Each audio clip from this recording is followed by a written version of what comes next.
नमस्कार, आप देख रहे हैं पुलिस वाला वेब न्यूज और मैं हूं आपके साथ कंचन। सिंगरौली कलेक्ट्रेट के सामने शहर कांग्रेस अध्यक्ष प्रवीण सिंह चौहान के नेतृत्व में कांग्रेस के राष्ट्रीय और प्रदेश नेतृत्व के आह्वान पर केंद्र सरकार द्वारा मनरेगा का नाम बदलने के विरोध में एक दिवसीय धरना प्रदर्शन हो रहा है। इस प्रदर्शन में कांग्रेस के सैकड़ों लोग उपस्थित रहे। रुपेश चंद्र पांडे, मनोज शाह, मनोज दुबे ने कहा कि केंद्र सरकार द्वारा मनरेगा का नाम परिवर्तन कर दिया है। बीबीजी रामजी योजना जो केंद्र सरकार लाई है वो गलत है। केंद्र सरकार ने प्रावधान किया है कि बीबीजी रामजी योजना में 60% केंद्र सरकार देगी, 40% राज्य सरकार। तो राज्य सरकार कहां से पैसा लेगी? राज्य सरकार खुद कर्ज में दबी हुई है, इसलिए ये कानून सफल नहीं होगा। हम लोग भगवान राम के नाम पर ये योजना लाई है, उसका विरोध नहीं कर रहे हैं। सरकार तो सिर्फ परिवर्तन कर रही है, एक वर्ग को दूसरे वर्ग से, एक धर्म के दूसरे धर्म से लड़ा रही है, जो गलत है। आगे भी हम लोग केंद्र सरकार द्वारा मनरेगा का नाम परिवर्तन किए जाने का विरोध करते रहेंगे। सेवा दल के अध्यक्ष आदरणीय रुपेश पांडे जी, राजीव गांधी पंचायती राज की राष्ट्रीय समन्वयक हमारी बहन सुषमा वर्मा जी, पिछड़ा वर्ग के हमारे वरिष्ठ नेता आदरणीय लखनलाल शाह जी, हमारे जिला पंचायत सदस्य और किसान कांग्रेस के ग्रामीण के अध्यक्ष आदरणीय अशोक सिंह पैगाम जी, आदरणीय हमारे पिछड़ा वर्ग के प्रदेश उपाध्यक्ष हमारे छोटे भाई मनोज शाह जी, जिला पंचायत के सदस्य आदरणीय संदीप शाह जी, आदरणीय विनीता कुशवाहा जी, आदरणीय कृष्णा शाह जी, हमारे छोटे भाई ब्लॉक कांग्रेस के नवानगर के अध्यक्ष भाई पंकज पांडे जी, आदरणीय महाराज जी, आदरणीय बीके श्रीवास्तव जी, हमारे आदरणीय मुदस्सिर खान जी, आदरणीय राविंद्र शर्मा जी, रामब्रिज कुशवाहा जी, मोरवा से पधारे रामाधार कुशवाहा जी, आदरणीय हमारी बहन संध्या सिंह जी, आदरणीय रामसकल शर्मा जी, संजय शर्मा जी, हमारे गुलाम भाई मुकेश शर्मा जी, आदरणीय हमारे भैया राम मिलन बैस जी, आदरणीय मुकेश कुशवाहा जी, आदरणीय रवि सिंह जी, आदरणीय आरपी साहू जी, आदरणीय अखिलेश शाह जी, हमारे पिपरा कुरुल से पधारे सभी साथीगण, हमारे छोटे भाई पिपरा कुरुल के सरपंच आदरणीय सौरभ सिंह जी, आदरणीय हरिकमल बैस जी, हमारे मोरवा से पधारे आदरणीय चंद्रिका वर्मा जी पार्षद, हमारे बड़े भाई आदरणीय परमेश्वर पटेल जी, और जहां तक मेरी नजर जा रही है सभी हमारे सम्मानित दूर दराज से आए हुए हमारे ग्रामीण साथी, युवा साथी, सबको मैं प्रणाम, वंदन, अभिनंदन करता हूं। साथियों, आप लोग 11 बजे से यहां पर बैठे हुए हैं और ये जो मनरेगा बचाओ आंदोलन है, यह लड़ाई सही मायने में हम सबकी, आप सबकी है।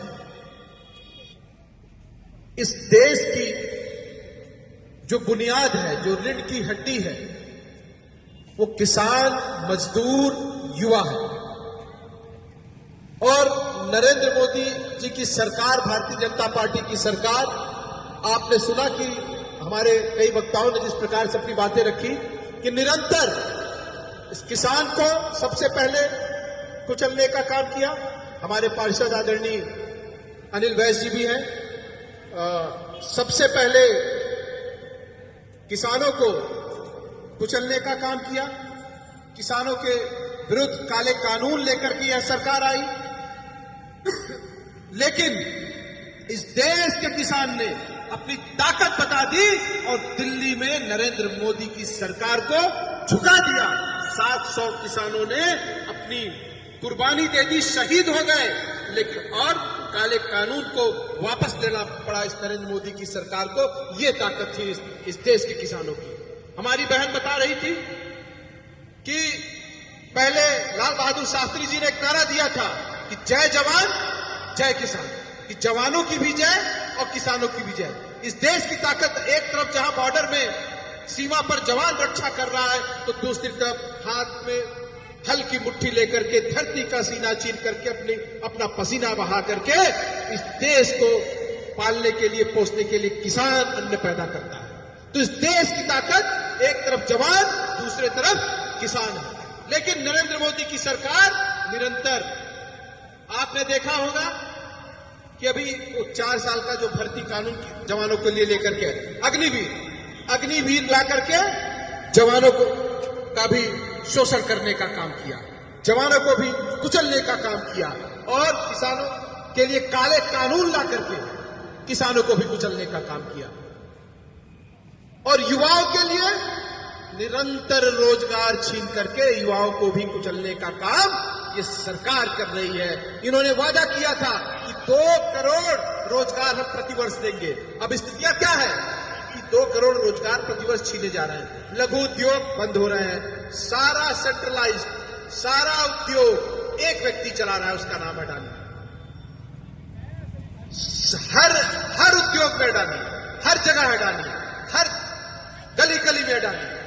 तो आने वाले समय में ये नरेंद्र मोदी की सरकार, ये भारतीय जनता पार्टी की सरकार वो दिन दूर नहीं कि हम सब पहले अंग्रेजों के गुलाम हुए थे और अब उद्योगपतियों के गुलाम हुए।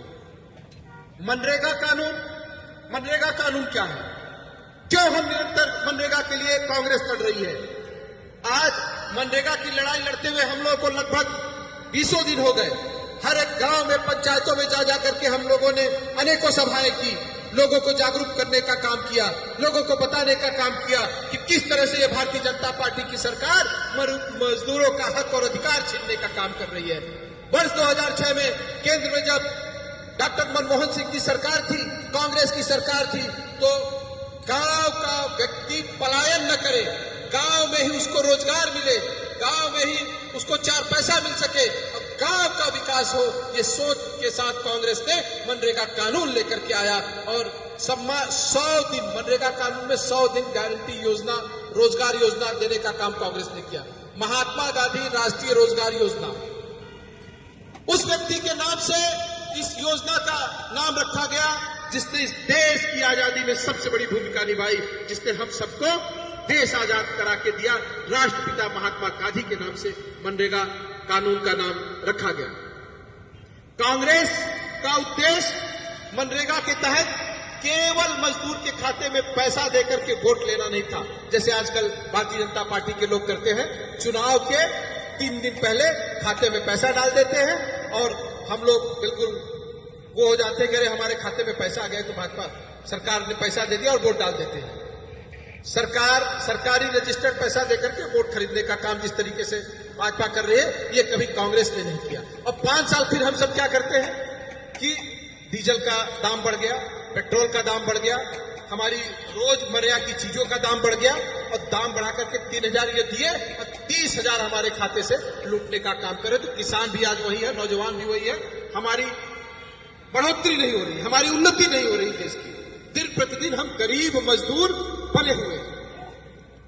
अब मजदूरों की बात हो रही, मनरेगा की जो बात हो रही है, जो कांग्रेस ने 100 दिन रोजगार गारंटी देने का काम किया था कि गांव में मजदूर को उसी के गांव में 100 दिन रोजगार गारंटी दी जाएगी, और किन्हीं कारणवश यदि रोजगार नहीं मिला तो उसको भत्ता देने का काम सरकार करेगी। और जब तक कांग्रेस की सरकार थी निरंतर काम हुआ, गांव का भी विकास हुआ, नाली बनी, सड़कें बनी, ग्राम पंचायत बने, स्कूल बने, मेड़बंदा बना, कुएं खोदेगा मनरेगा के तहत, अनेकों विकास कार्य मनरेगा के तहत हुए, और तमाम परिवार का चूल्हा भी मनरेगा के तहत चला।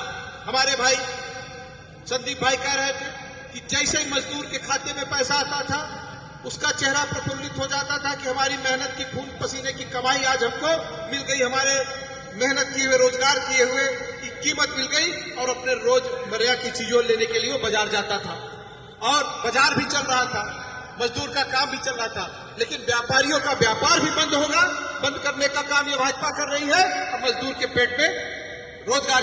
आज ये मनरेगा बचाओ आंदोलन आप लोगों का चल रहा है, इस पर क्या कहेंगे आप? देखिए, मनरेगा बचाओ आंदोलन एक राष्ट्रीय आंदोलन तो है ही, पर आप सब पत्रकार साथी हैं, आप सबको मैं बता दूं कि इस देश में, इस देश के संस्थापक, इस देश को आज़ादी दिलाने वाले राष्ट्रपिता महात्मा गांधी ही नहीं, इस देश के जितने स्वतंत्रता संग्राम सेनानी थे, जितने क्रांतिकारी वीर थे, जो एक ऐतिहासिक पुरुष थे जिनके नाम इतिहास का रचना हुआ है, ऐसे तमाम पुरुषों के नाम जो इस देश में याददाश्त के लिए प्रतिमाएं रखी गई हों, उनके नाम पर काम चलाए जा रहे हों, उनके नाम से कोई भी चीज़ देश की पहचान के लिए रखी गई हो, उन तमाम चीज़ों को, जैसे राष्ट्रीय ध्वज को इन्होंने जगह जगह फेंकवा के बंटवा डाला और अपने न तो इन्होंने कभी राष्ट्रीय गान किया, न कभी इन्होंने वंदे मातरम जपा, और न तो ये 52 वर्ष तक इनके कार्यालय पर कभी ये तिरंगा ध्वज लहराया।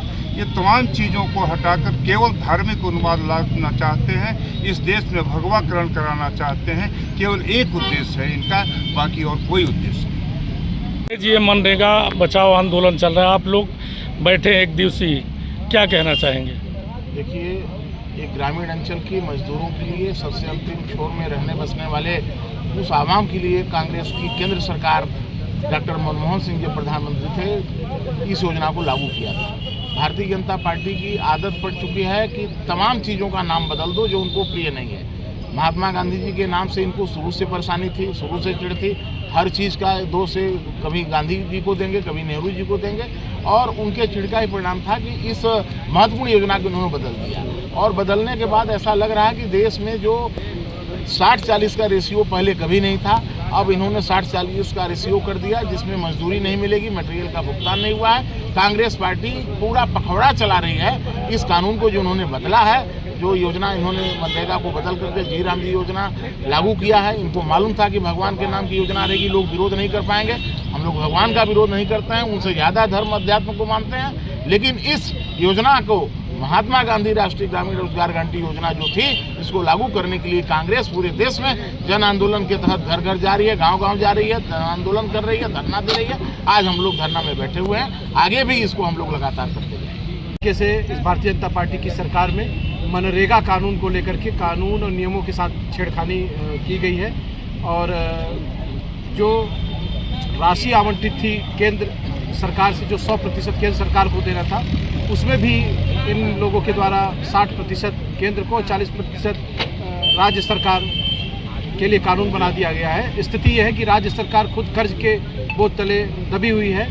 लाडली बहनों का पैसा तो ये दे नहीं पा रहे हैं, तो मजदूरों का पैसा मनरेगा के तहत कैसे देंगे? मनरेगा के तहत जो कांग्रेस की सोच थी कि ग्रामीण क्षेत्र में काम हो, पलायन न हो और वहीं पर रोजगार मिल सके हमारे ग्रामीण भाइयों को, तो उस पर इस भारतीय जनता पार्टी की सरकार ने उठाघार किया है और मजदूरों का हक, अधिकार और उनकी आजीविका को छीनने का काम किया है, जिसके विरोध स्वरूप जिला कांग्रेस सिंगरौली शहर आज यहाँ पर कार्यक्रम कर रही है। और हम कलेक्टर को ज्ञापन दे करके महामहिम राज्यपाल जी के नाम ये मांग करेंगे कि मनरेगा कानून को यथावत रखा जाए और भगवान श्री राम के नाम की राजनीतिकरण न की जाए। भगवान श्री राम हम सबके लिए आस्था का विषय है।